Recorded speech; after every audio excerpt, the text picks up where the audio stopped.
ملائكته يصلون على النبي يا أيها الذين آمنوا صلوا عليه وسلموا تسليما اللهم صل على سيدنا محمد وعلى آل سيدنا محمد.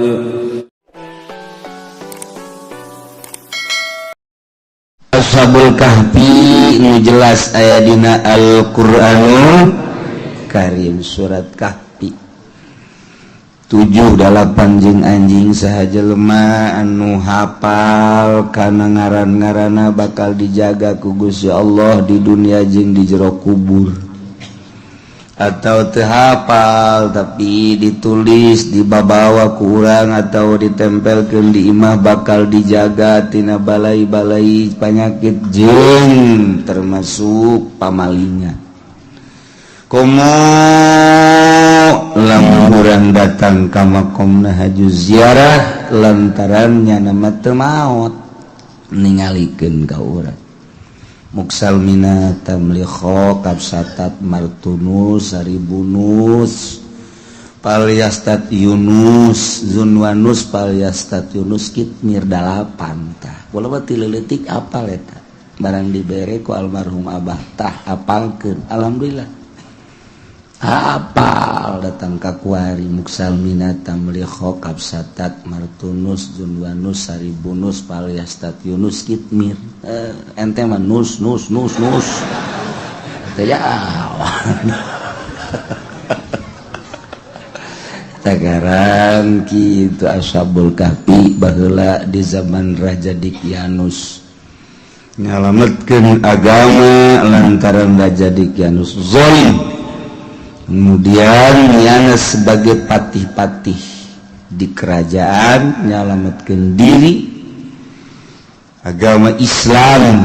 disalametkeun ka guha kapanggih nu genepan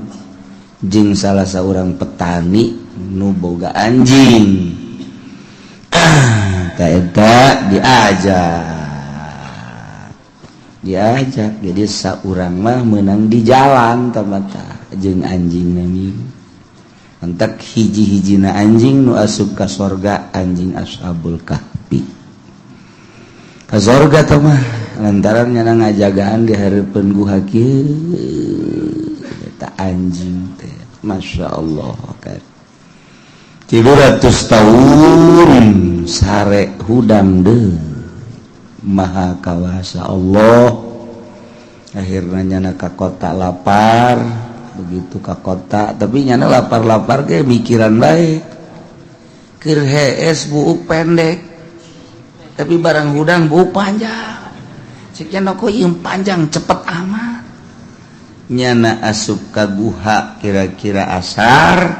hudang kasorot panon poe kira-kira jam 9 jam 10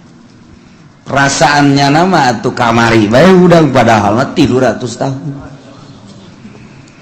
buuk panjang kuku panjang ieu hees sakedeung ge cenah kuku paranjang amat pareng 300 tahun sare kawasa Allah geus diganti kerajaanna rajana geus jadi raja soleh begitu ka kota turun meuli dahareun dideuleu duitna kaget tukang roti lantaran ieu mah duit geus 300 tahun 3 abad di Raja Dikyanus nya neuleuh deui ka beungeut neuleuh deui ka duit neuleuh deui ka beungeut neuleuh deui ka duit tukang roti teh si jelema bener tah henteu 300 tahun kaget Pak begitu dongeng kitulah kaayaanana Masya Allah nyana langsung ngagro-grokeun ahli-ahli kampung ahli kota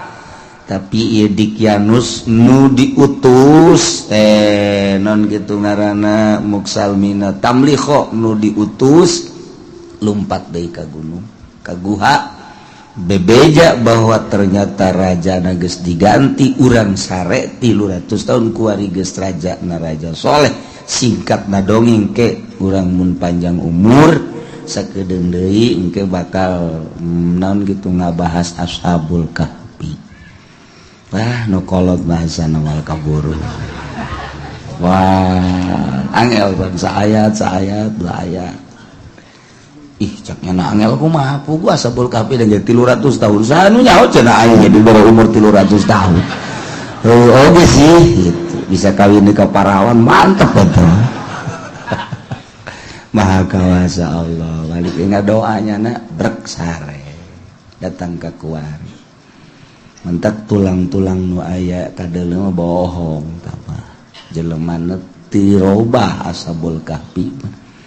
engke bakal jadi tentara